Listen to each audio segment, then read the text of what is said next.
vamos a hablar en esta tarde acerca de la gracia profetizada. Y vamos a usar, para este mensaje, vamos a comenzar leyendo en Primera de Pedro 1, 10, 12. Y yo le he llamado la gracia profetizada. Podríamos también titularle el carácter profético de la gracia.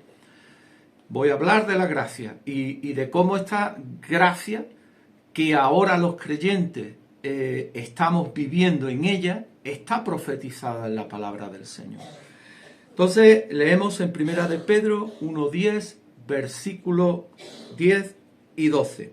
Y dice: los profetas que profetizaron de la gracia destinada a vosotros. O sea, hubo profetas en el Antiguo Testamento, en el Antiguo Pacto, que profetizaron sobre la gracia. Inquirieron y diligentemente indagaron acerca de esta salvación. ¿Sí? La gracia tiene que ver con la salvación, con una salvación completa, con una salvación gratuita, con una salvación inmerecida. Y aquellos profetas profetizaron y hablaron acerca de esta gracia. Y ellos investigaron, ellos analizaron, estudiaron esta palabra que habían recibido de parte del Señor. Y dice aquí, en Primera de Pedro, dice que ellos, escudriñando, dice qué persona y qué tiempo indicaba el Espíritu de Cristo que estaba en ellos, el cual anunciaba de antemano los sufrimientos de Cristo.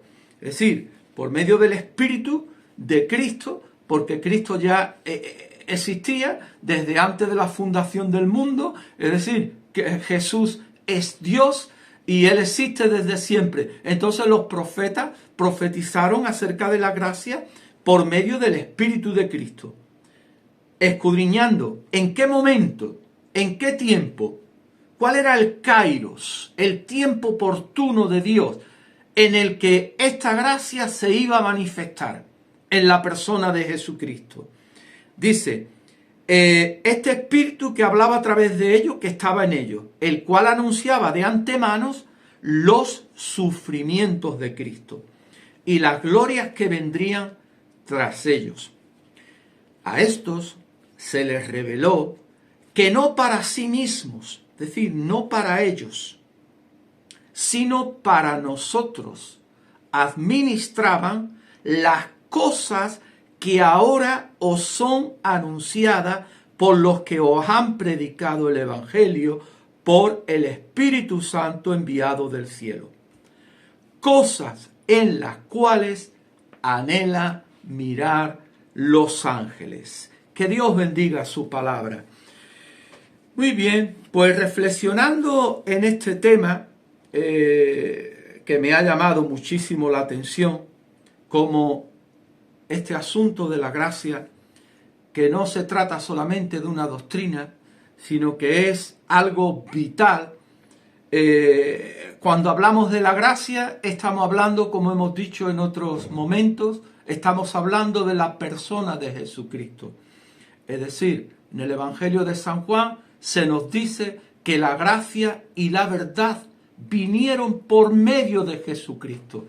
Y vimos la gloria de Dios en Jesús, lleno de gracia y de verdad, y lleno de plenitud. Y lo vimos en todas sus manifestaciones, en ese amor que mostró, en esa misericordia, en esa sabiduría y sobre todo y especialmente en esa entrega que el Hijo de Dios hizo por todos nosotros. Vamos a ir entrando poco a poco en el tema. Cuando mencionamos esta palabra o hablamos del carácter profético de la gracia, yo quiero explicar qué es esto del carácter. Según la RAE, el carácter es un conjunto de cualidades o circunstancias propias de una cosa, de una persona o de una colectividad, que las distingue por su modo de ser u obrar de las demás. Entonces, la gracia se distingue claramente en sus cualidades. circunstancias y sobre todo por su modo de obrar en comparación con la ley. O sea, es algo totalmente distinto. Prácticamente casi no tiene nada que ver, porque la ley, aunque fue dada al pueblo de parte de Dios, eran una serie de mandamientos y ordenanzas, pero dice el apóstol San Pablo que la ley fue dada para que el hombre tuviese conciencia y conocimiento de su pecado.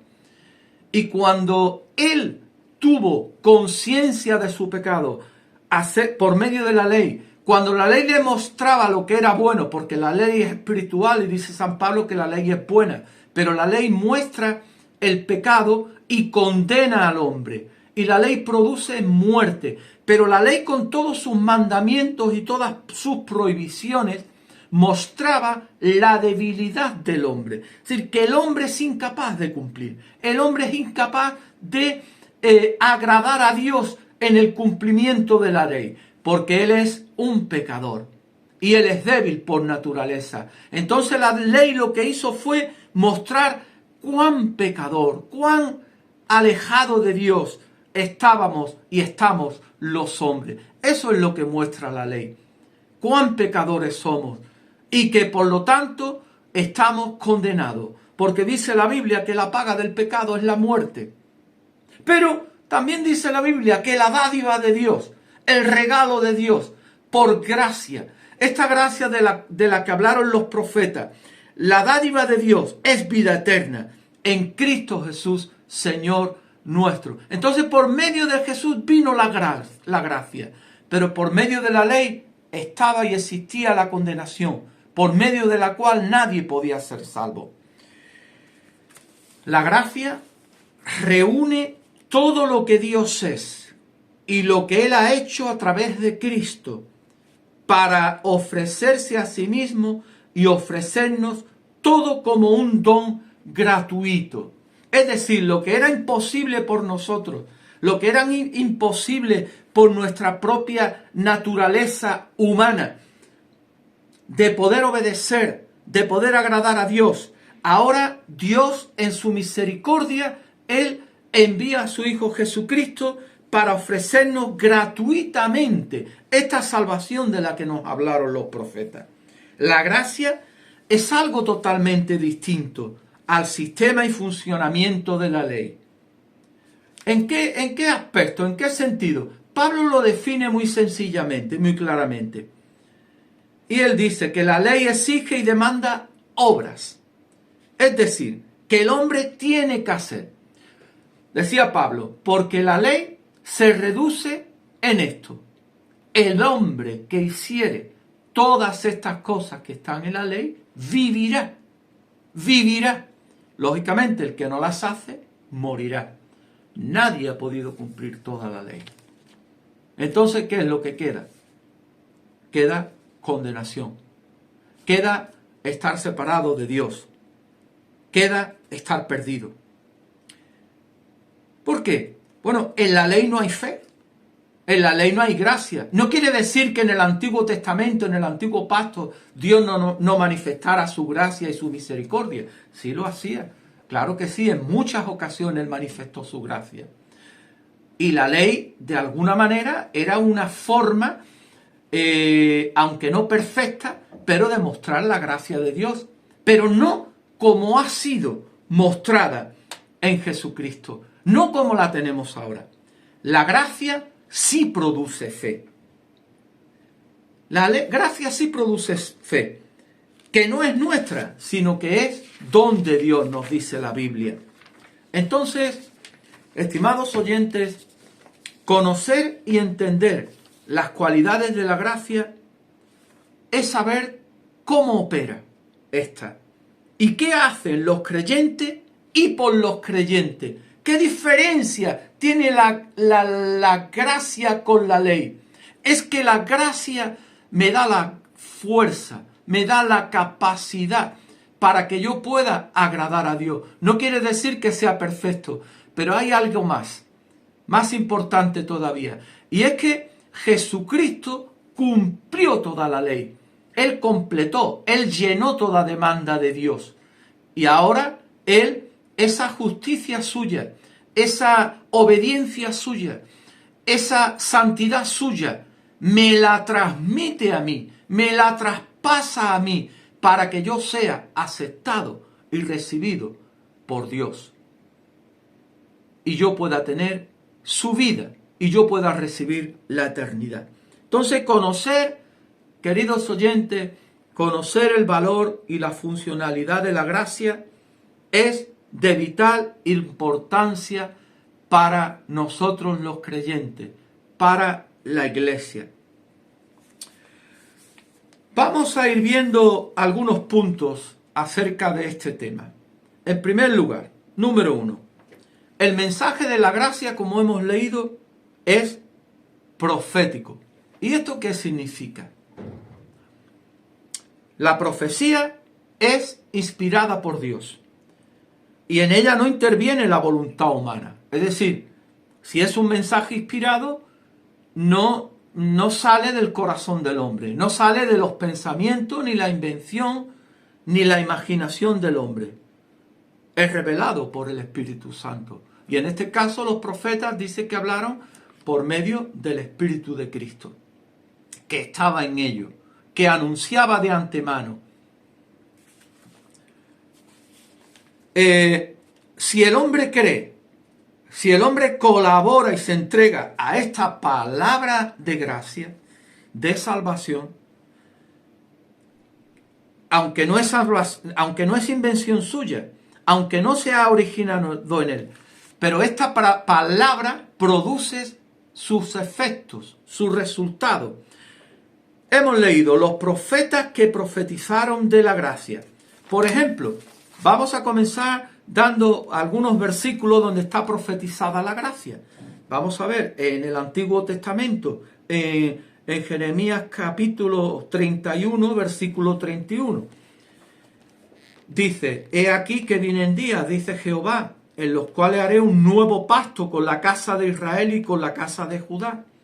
No como el pacto que hice con sus padres el día que tomé de su mano para sacarlos de la tierra de Egipto. Dice, porque ellos invalidaron mi pacto. ¿A qué pacto se refiere aquí? Invalidaron el pacto que fue hecho a través de Moisés, el pacto de la ley, que fue hecho con el pueblo de Israel. Porque ellos no lo cumplieron, fueron infieles. Dice, aunque fui yo un marido para ellos, marido fiel, dice Jehová. Dice, pero este es el pacto que haré con la casa de Israel después de aquellos días. Ahora se está refiriendo a otro pacto. ¿A qué pacto? Al nuevo pacto. Y luego lo vamos a ver en otro pasaje. Este es el pacto que haré con ellos. Haré con la casa de Israel. Dice, después de aquellos días, dice Jehová, daré mi ley en su mente y la escribiré en su corazón. Y yo seré a ellos por Dios y ellos me serán por pueblo. Entonces, ¿qué diferencia hay entre el nuevo pacto y el pacto antiguo? Que el antiguo pacto estaba escrito en tablas de piedra. Estaba en los pergaminos, en los papiros. Y constantemente tenía que los sacerdotes y los maestros los escribas tenían que enseñar al pueblo en estas leyes. Y eso está bien, pero era algo exterior. Pero el nuevo pacto, ¿qué es lo que hace? ¿Qué diferencia hay? ¿Qué circunstancias son distintas en el nuevo pacto? ¿Qué lo hace tener cualidades distintas al antiguo pacto? En que este pacto Dios escribe su voluntad. Dios escribe su palabra, sus leyes en nuestros corazones, en nuestro espíritu, en nuestra mente. De tal manera que esto obra dentro del creyente. Opera dentro del creyente por medio de la gracia de Dios. Porque cuando se habla de la gracia de Dios y se habla del nuevo pacto, se está hablando de la obra de Jesucristo. Este es el pacto en mi sangre, dijo Jesús, cuando compartió con sus discípulos el pan y el vino. Este es el nuevo pacto en mi sangre. Y ahí Cristo estaba sellando este nuevo pacto, el pacto de su gracia, el pacto en el que Él se entregaba por nosotros. Y cuando Cristo Jesús estaba en la cruz, Él pudo decir, consumado es. todo está terminado, he completado, he llenado, he cumplido las demandas de Dios, he llenado la ley para que nosotros ahora seamos aceptados dentro de Jesucristo, en Jesucristo. Y este mismo pasaje, queridos oyentes, de Jeremías 31, se puede leer también en Hebreos 8:8, que lo cita el apóstol Pablo, diciendo, porque reprendiendo al pueblo, dice, he aquí vienen días, dice el Señor, en que estableceré con la casa de Israel y la casa de Judá un nuevo pacto. No como el pacto que hice con sus padres el día que los tomé de la mano para sacarlos de la tierra de Egipto, porque ellos no permanecieron en mi pacto y yo me desentendí de ellos, dice el Señor. Por lo cual ese es el pacto que haré con la casa de Israel. Después de aquellos días, dice el Señor, pondré mis leyes en la mente de ellos y sobre su corazón las escribiré. Y seré a ellos por Dios y ellos me serán a mí por pueblo. Dice, y ninguno enseñará a su prójimo, ni ninguno a su hermano, diciendo, conoce al Señor, porque todos me conocerán, desde el menor hasta el mayor de ellos. Porque seré propicio a sus injusticias y nunca más me acordaré de sus pecados y de sus iniquidades. Y esto es gracia de Dios. Entonces el Señor, gracias a la obra de Jesucristo en el Calvario, Él nunca más se acordará de nuestros pecados ni de nuestras transgresiones.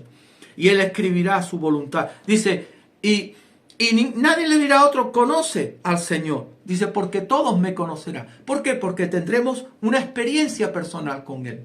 Porque por medio de la fe, todos aquellos que hemos creído, tenemos entrada, dice el apóstol Pablo, a esta gracia en la cual estamos firmes. La gracia de nuestro Señor Jesucristo.